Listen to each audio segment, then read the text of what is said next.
Assalamualaikum warahmatullahi wabarakatuh. Waalaikumsalam warahmatullahi wabarakatuh. Hamdan lillah wa syukran lillah, salatan wassalaman ala rasulillah, amma ba'du. Hadirin rahimani wa rahimakumullah. Pernahkah kalian memperhatikan seekor lebah? Pernah ya? Apa yang terjadi pada diri lebah? Mengapa dia diabadikan menjadi salah satu surat di dalam Al-Quran? Namanya surat apa? An-Nahl. Surat An-Nahl. Masya Allah. Ternyata banyak pelajaran yang bisa kita ambil dari lebah ya. Ada yang tahu pelajaran apa yang bisa kita ambil dari lebah itu ya? Coba kita perhatikan. Lebah itu hinggap dari bunga ke bunga, dari buah ke buah. Ketika dia berhinggap ke suatu bunga, ya, pernahkah dia merusak bunga itu? Enggak, bunga tidak rusak dengan kehadiran lebah. Bahkan dengan kehadiran lebah, maka bisa bertemu antara putik dan benang sari. Sehingga akan timbul perkawinan dan akan menghasilkan apa? Buah gitu ya. Pernah mendengar, melihat, menyaksikan ada buah yang rusak dengan lebah? Belum. Malah yang sering kita lihat, kita saksikan itu buah rusak oleh apa? Ada codot ya, ular ya, ulat, macam-macam gitu ya. Tapi kalau lebah tidak merusak gitu ya. Nah, lalu apa yang dilakukan oleh lebah terhadap bunga dan buah tadi? Adakah dia mengambil manfaat dari bunga dan buah itu? Mengambil manfaat ya. Apa kira-kira manfaat yang diambil oleh lebah pada bunga atau buah itu? Nah, dia mendapatkan sesuatu, sari bunga kata Mas Hendy ya. Mendapatkan sesuatu yang akan menjadi bahan minuman yang luar biasa ya. Dalam Al-Quran surat An-Nahl ya. Mungkin bisa dibaca itu surat An-Nahl ayat 69 ya. Di situ Allah menceritakan summa kuli min kullis samarat ya. Kemudian makanlah ya lebah itu ya dari berbagai buah-buahan ya. Kemudian berikutnya fasluki subula rabbiki dulula, kan gitu ya. Tempuhlah jalan Tuhanmu yang telah dimudahkan ya. Jadi lebah ini telah menempuh kehidupan yang dimudahkan oleh Allah Subhanahu wa taala. Dia hidup di gunung, hidup di rumah-rumah juga ada ya, di kayu-kayu, pohon-pohon gitu ya. Nah, ini yang hebat ini. Yakhruju mim butuniha, keluar dari perutnya. Syarabun, nah ya, minuman ya. Mukhtalifan alwanuh, yang bermacam-macam alwan itu warna ya.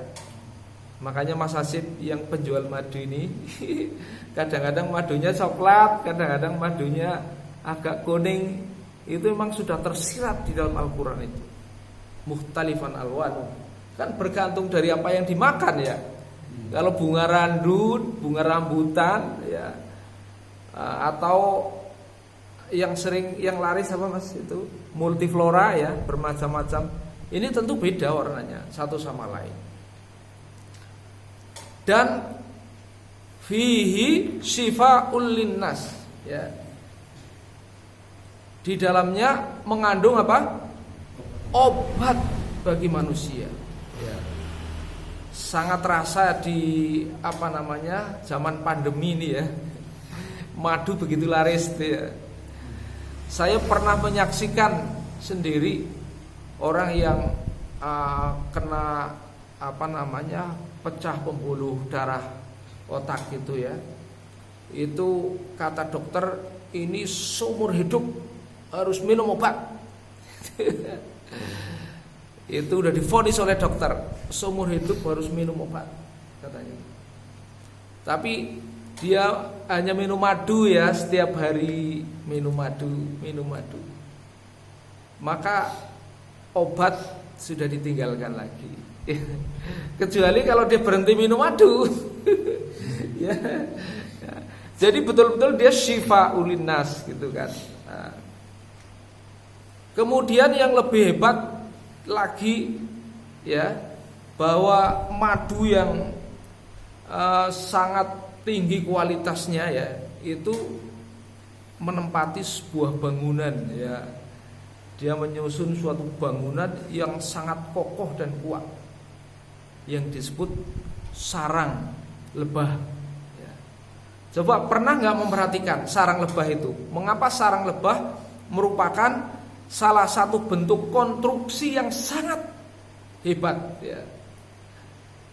Nah, sarang lebah itu berbentuk apa? Sarang lebah itu tutupnya berbentuk apa, Mas Asif? Tutupnya,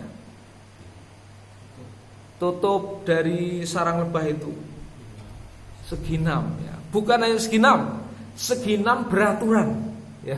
Luar biasa.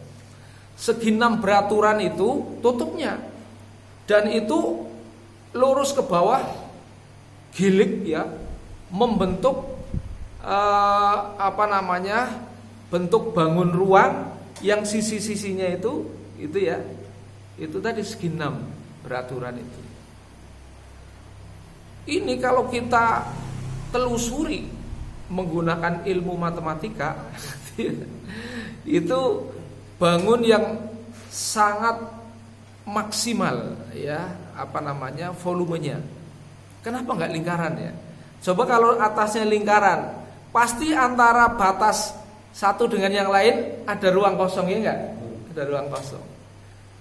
Kenapa nggak segi 4 aja? Nggak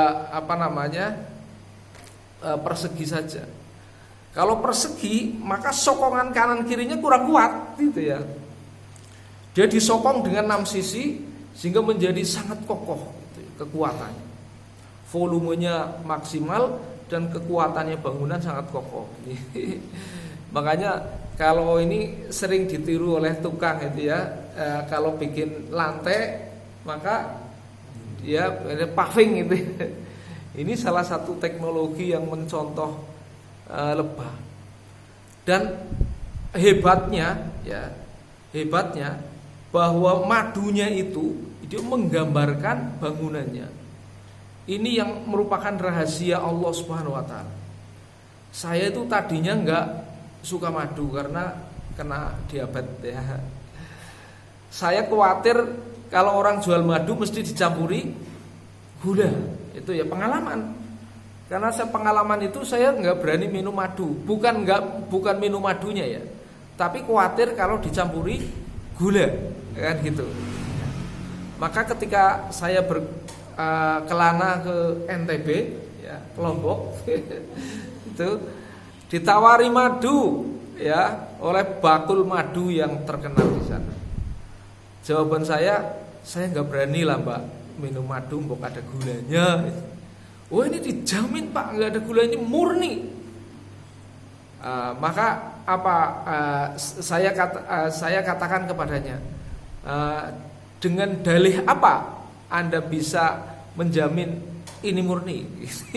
Buktikan secara ilmiah. Nanti kalau betul-betul terbukti secara ilmiah, saya akan minum. Saya akan beli, gitu, ya. Hebat juga ini pembelinya. Oke, Pak, saya buktikan. Dia mengambil air, gitu, ya.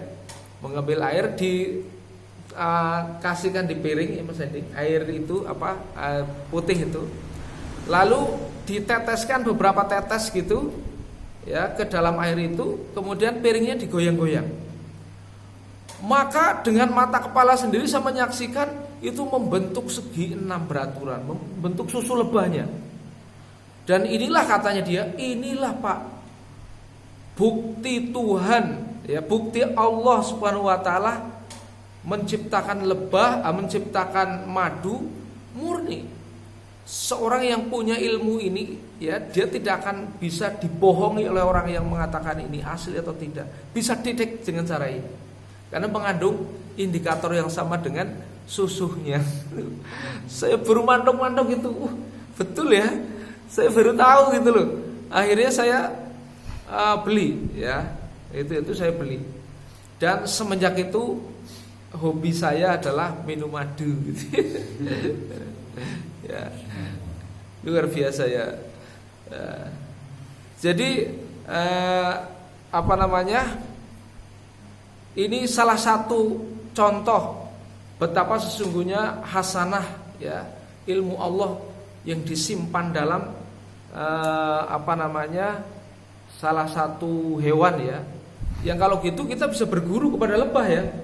Dari sifat-sifatnya dia hinggap bukan dari kotoran ke kotoran kayak lalat ya. Tapi dari taman ke taman kan gitu. Nah, tidak merusak, memberikan kebaikan kepada yang dikunjungi. Dia juga mendapatkan, bisa mengambil manfaat dari apa yang dikunjungi. Menghasilkan madu minuman yang gratis untuk manusia. Pernah nggak bayar ketahuan? Ya. Dan minumannya luar biasa kualitasnya. Itu Mas Asif udah berapa tahun dulu yang dititipkan di ini ya. Nggak ada tanda-tanda apa Mas? Nggak ada tanda-tanda kedaluarsa ya. Tetap enak, luar biasa itu. Semoga Allah memberikan kepada kita petunjuk untuk senantiasa berbuat baik dan dapat mengambil pelajaran dari apa yang Allah ciptakan kepada kita supaya mendapat kebaikan yang banyak. Ya. Terima kasih atas perhatian, mohon maaf atas kekurangan. Billahi taufik wal hidayah. Wassalamualaikum warahmatullahi wabarakatuh. Waalaikumsalam.